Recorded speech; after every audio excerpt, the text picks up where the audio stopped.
Hello and welcome back. Today we're going to start a brand new lecture on New England and what was called a city on the hill.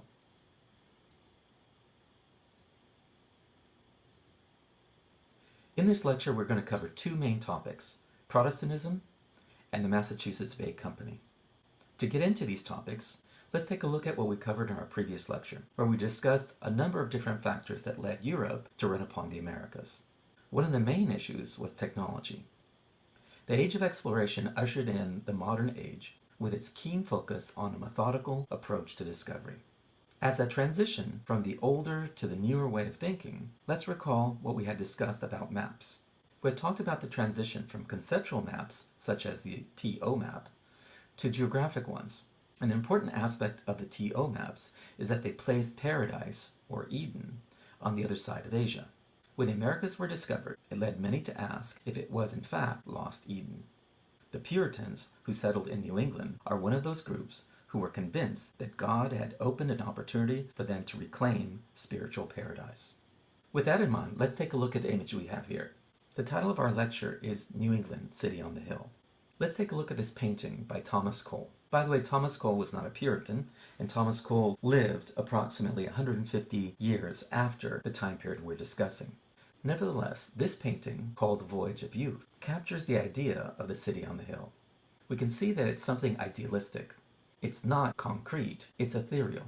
These direct references to the heavens are how the Puritans saw their mission. Take a look at this area here. What we have is an angel who's sending a young person on a voyage. We can take a look at the direction that the angel is pointing. He's pointing towards the city on the hill. This captures, in a visual sense, much of what the Puritans believed. Not just that they were on a mission to reclaim paradise, but also if we take a look at the landscape, we see a landscape that is lush. This is very different than the England of the 15th and 16th century. England, to a great extent, had been deforested. It had been populated for a very long time. The woods had been taken down in order to build houses, barns, etc., but also for fuel. What the Americas offered was an area freed from the sin of Europe, but also rich in natural resources. Okay, so let's go ahead and start with our first point, Protestantism. The name Protestant comes from protester. The Protestants are a group of people that were protesting what they considered to be the crimes of the Catholic Church. People who are referred to as Protestants are those who do not accept the authority of the Catholic Church. The term Protestant does not define the beliefs of the group. It simply means that they do not accept the authority of the Catholic Church. There are many different Protestant groups, and there's a lot of infighting within Protestantism. The Protestant age developed over a long period of time, but it really came into form in the early 1500s with an argument made by Martin Luther against the Catholic Church. His stance in opposition to the Catholic Church were printed in a very famous statement referred to as the 95 Theses. In it, he argued that the Catholic Church failed the spiritual needs of the people. He also argued that good works were not equal to self-denial and faith, and perhaps most importantly, that God communicated through the Bible, not through priests. The key thing that made the Catholic Church vulnerable were accusations of corruption. Two main areas of corruption were referred to as indulgences and salvation. Let's start with indulgences. The image on the right is a piece of artwork that was printed on the printing press and distributed widely. In it, we have a picture of an itinerant priest. An itinerant priest is one who does not have a regular church, but he goes from community to community in order to provide services. What we see in the middle of this picture is a case, and we see peasants who arrive and are about to drop coins into that case. This artwork is seeking to outline one of the key crimes that Protestants are throwing at Catholics. They argue that the Catholic Church will do nothing without payment first. These are referred to as indulgences. If a person needs a burial, they need to pay the priest first. If a person needs to be baptized, again, they need to pay the priest. What we have then is an argument that the Catholic Church has fallen in love with money, and the love of money is a source of corruption. But the itinerant priest is relatively low-level corruption. Martin Luther argued that the higher up you went, the more intense the corruption became, and the bigger the indulgences became. He argued that the Pope, which is the head of the church, was the Antichrist. That's another way of saying that in fact he was the devil. He argued that the Pope was the most corrupt entity in the Catholic Church. He organized all the priests below him to squeeze out as much revenue as they could from the public. He did this in order to support his palace, but also to support the different courts and armies that he had in order to wield his power. This leads us to the second key aspect of Catholic corruption, salvation. The Protestants argue that salvation is simply a gift from God. Faith is the only thing that a person on this earth can rely on. Salvation is a gift from God, and a person is either born saved or is born damned. This is called predestination. There is nothing that a person can do on this earth that can earn them salvation. This view contrasted sharply with the Catholics. In Catholic beliefs, good works on earth led to salvation, and the priest helped people understand how well they are doing. In a basic way, doing good works can't hurt. But the Protestants argued that it opened up the door to corruption. As practiced, individuals who had wealth could contribute money to the Catholic Church. The Catholic Church would do good works in their name and give credit to that individual, saying that they were earning salvation. It is easy to see how this could be seen as corruption. A very rich person who may have been a very vile individual could give their money to the Catholic Church. The Catholic Church could open up soup kitchens and in turn say that this vile person had done good deeds. And in turn they're arguing that this vile person has in fact earned salvation. So we have an outline of the key conflicts that the Protestants have with the Catholic Church. But as noted earlier, the term Protestant only says that one is protesting the authority of the Catholic Church. Within Protestants, there is a very wide range of different beliefs. And in turn, between Protestantism, there are many different groups that are in conflict with each other. This opens the door to our next point, religious oppression. In this map, we see areas in England that are going to be the source points for emigration to Massachusetts. To understand this immigration, we need to take a look at the competition within Protestantism. If we go back to our lecture on the Age of Exploration, I was arguing that many Protestant groups made alliances with different kings. In some cases, those kings were true believers in the corruption of the Catholic Church. In other cases, kings were simply seeking to break from the authority of the Pope. But the religious practices were very close to those of Catholicism. The Church of England broke with the Catholic Church during the Reformation. But within England, there are many Protestant groups who argued that the Church of England was as corrupt as the Catholic Church. They were particularly frustrated with the religious courts that imposed the doctrine of the Church of England. To many in England, these courts were very much like the Inquisition, which was the system used by the Catholic Church to maintain its religious and political authority. Torture and imprisonment were important tools of the Inquisition. As noted earlier, there are many different Protestant groups, but the one we're going to be looking at is referred to as the Puritans. The Puritans saw themselves as a special chosen people who had a pure interpretation of Christianity and had a healthy criticism of other Protestant groups. The Puritans were perhaps one of the most extreme of the Protestant groups, and the Puritans were oppressed in England and other parts of Europe as intensely as anyone else. So let's now turn to Puritanism.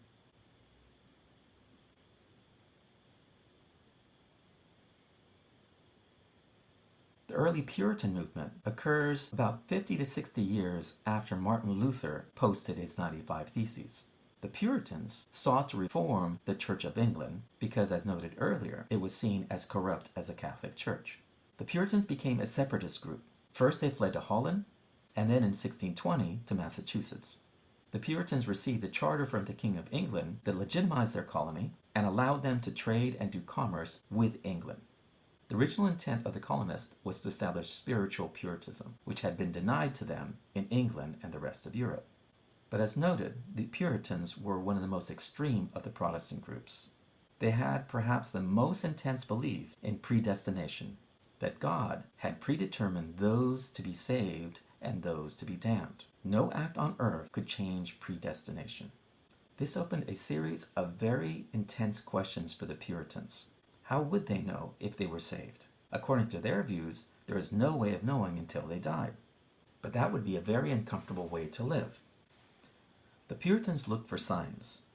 One was the discovery of the Americas, which they took as a sign that God had chosen them to return and reconstruct Christianity. It would be their responsibility to defend Christianity against all corruption. The only way to do this, in the view of Puritans, was to remove themselves from Europe. As noted, the Catholic Church was corrupt. But so were other Puritan groups who were undercutting Christianity with modern practices emboldened by the appearance of the Renaissance. The word Renaissance simply means rebirth. This refers to recapturing the glories of ancient societies of Greece and Rome and adding to them new knowledge. As examples, the theories of Kepler and Galileo argued that the sun was the center of the solar system. In fact, the name solar system comes from these new theories, that the system is centered by the sun. The images on the screen are by an artist named Leonardo da Vinci. The reason I'm bringing these up is because they illustrate the transition to the new world, especially in math and biology. The image on the left seeks to outline the dimensions of the perfect man. But notice that Leonardo has placed this man inside of a circle and a square. He's using mathematical devices in order to establish the dimensions of a perfect man. Mathematics is one of the key tools of the modern world. With mathematics, we can make calculations before we build things. Mathematics does not exist in the natural world. Mathematics is entirely a creation of human beings. It comes from within us, and we use it to empower us. Where mathematics may empower people and may be frightening to others, it is something that only a select few really were focusing in on. But the image on the right is something much more disturbing to many people in Europe and especially to the Puritans. What we have in this drawing is Leonardo's observation of a fetus in the mother's womb. This is extremely accurate, and you see lots of notations all around the drawing. The accuracy comes from Leonardo's use of direct observation. This is a key aspect of the modern world and of science. It's referred to as empirical knowledge. We need to see and we need to measure things that we see in order to understand them more effectively. How was he able to see this fetus? He dissected a woman who died shortly before childbirth. In the view of the Puritans, this was sacrilegious. A woman who died in childbirth needed to be given proper respect and she needed to be buried. But instead, what they saw was people like Leonardo that were so enamored with their own knowledge and empowering themselves that they are willing to do something very gruesome. Taking a woman who died a tragic death, acquiring that woman, placing her on a table, and cutting her open, at which point the individual started taking copious notes.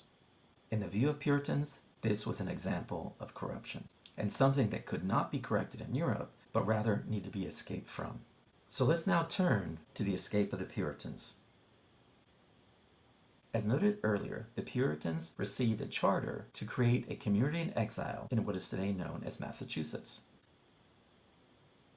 The Puritans wanted to create a community following God's law.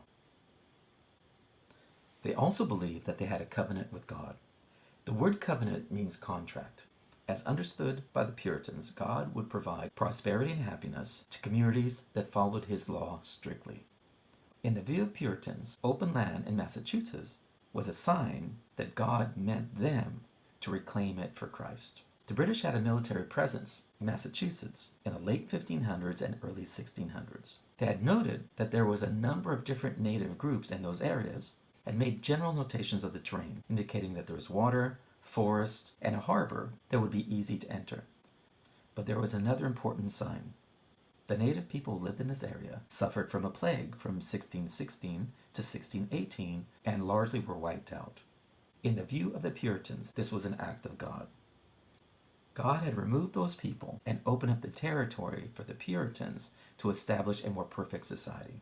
But that God had removed the Indians through plague was also a warning to the Puritans. If they did not live by the laws of God, they would suffer the same fate. Let's take a look at this image here. This is the emblem of the Massachusetts Bay Company. It is written both in Latin and in English. You will find the English in the words coming from the Indian's mouth. The Latin is written around the seal. The Latin words say, Seal confessing his sins, Society of Massachusetts Bay in New England. In the map on the right, we see Massachusetts in relationship to claims made by other European powers. We have Rhode Island and Connecticut, which are English claims. We also see New Netherlands and New Sweden, These are claims by other European powers. Maryland and Virginia were claims by the British. At the top, you see New France. The importance of this map is that it gives us a picture of many different European claims all around the same time period. The thing to keep in mind is that England and other European powers were very active in this area. France was active in areas to the north along the St. Lawrence River. In these areas, they established trade with native people, especially in furs. The colony of New Netherlands was similar to that of France in a sense that it had access to a river, in this case the Hudson River. They were also focusing on trade with native people, again in furs. In Virginia, England has a very important colony, Virginia. In this area, tobacco plantations are going to be established that create a very large source of income for England. The importance of all this for Massachusetts is that there was lots of economic activity around Massachusetts, but Massachusetts was left in isolation because it did not seem to have the same type of resources that other areas had. The Puritans had a window of opportunity that they took advantage of. So let's now turn and see how they organized their colony.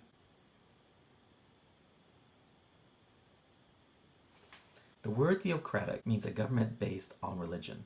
In the image to the far right, we have the early governor of Massachusetts, John Winthrop. The words of John Winthrop appeared in the reading from Zinn and also the article by Martha Saxton, Puritan Women Bearing the Burden. In order to understand the Puritan communities in Massachusetts, we need to understand that the government was constructed to ensure God's law. Government was from within the church. All free men could participate, but this was not a democracy. There were elections, but elections were based on deference, meaning those who were the social superiors. Leaders were not accountable to the community, but instead accountable to God. The focus of this government was to establish strict adherence to the Bible. An important thing to keep in mind about Puritans is that freedom of action is not something that they sought. Instead, the focus was obedience, obedience to authority. The ultimate authority was God. God spoke through the Bible. Individuals needed to access the Word of God through the Bible. And it was the responsibility of the leaders of the community to assure that all accepted their responsibilities. Self-rule was an important aspect of the Puritan communities. It's going to be a source of independence that's going to influence the American Revolution. But again, this was not a democracy. In this community, everyone needed to be a member of the church, but only the predestined for salvation could be members. So how did the Puritans establish church membership if it was based on those who were predestined? There were 5 steps that indicated that a person was likely predestined for salvation. 1 was knowledge of the Bible. 2 was acknowledgement that all people were sinners. 3 was faith in God's ability to save. 4, that all people had to go through a period of self-doubt, where they questioned themselves and their worthiness to sit with God. And lastly, a moment of revelation, where they heard the word of God, where they felt with all their heart that in fact they were full members of the church. Another aspect of Puritans is that they did not seek to redress the wrongs of other people. Instead, the focus was on individual self-control. If a person was unable to control themselves, it was also a sign that they were likely not predestined for salvation. So we have then is a community of people who were very anxious and very introspective. On a regular basis, they measure themselves, seeking to judge whether they are worthy to sit with God. Let's now turn to how the community functioned and to its overall success and growth. We're going to take a look at 3 main topics. We're going to discuss how the community was constructed, how the economy functioned, and lastly, to the overall success and growth of the community. As noted earlier, establishing order was a primary aspect of the theocratic government. As in any society, there are some problems, and community members are often punished. But in Puritan communities, punishment was based on a person's ability to reform. A person who committed an offense against the community was going to be punished. But if a person continuously committed a crime, it meant that they really did not have self-control and they would be banished from the community. Individuals who did not have self-control threatened the covenant with God. Remember, covenant means contract. If the community could not govern itself by the laws of God, then God could banish the community. So community construction was based on order, but it was also based on families. Mothers, fathers, children all came to establish the community. In addition, people with skills were recruited. Carpenters, blacksmiths, people who could breed animals, women who were healers, who knew herbs, and especially midwives who helped women through the birth process. The economy was based on barter. Barter refers to an economic system where goods and services are traded with each other. Barter seeks to control the use of money. As much as possible, exchange is not done through money, but through personal relationships. A farmer needing a new barn asks his neighbors for help. In return, he owes his neighbors work when they need help. A woman who produces cheese exchanges her work for the goods of another woman. Perhaps another woman is particularly good in herbs. So we have a woman who exchanges a certain amount of cheese for a certain amount of herbs. But we're also talking about services. A woman who's a midwife provides an especially important service. When she helps a woman give birth, then that family owes some form of service to the woman and her family. The Puritan communities were a collection of self-sufficient small farmers, and it's particularly notable that women were very productive and very important. We need to separate the idea of equality from importance. Women were important members of the community, but all members of the community needed to know their proper place. And according to the Bible, the man was the head of the family, and women needed to accept the authority of men. So in this sense, men had an authority over women, and women were given tremendous respect as long as they accepted their position within the community, which were below men. So how successful were the Puritan communities?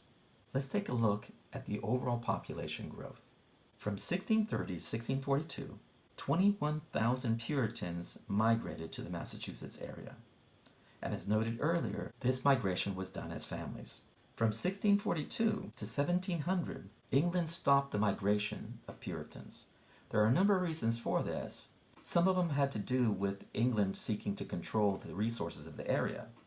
Where Massachusetts early on was not seen as having many resources, England very quickly found that there was lots of fishing in the area, that there was timber in the area, and that Boston was a convenient location to trade up and down the coastline.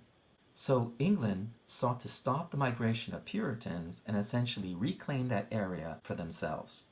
So what happened to Puritan communities between 1642 and 1700? Population grew rapidly. Where there were 21,000 Puritans in 1642, by 1700 there was 100,000. So what we have then is rapid natural growth.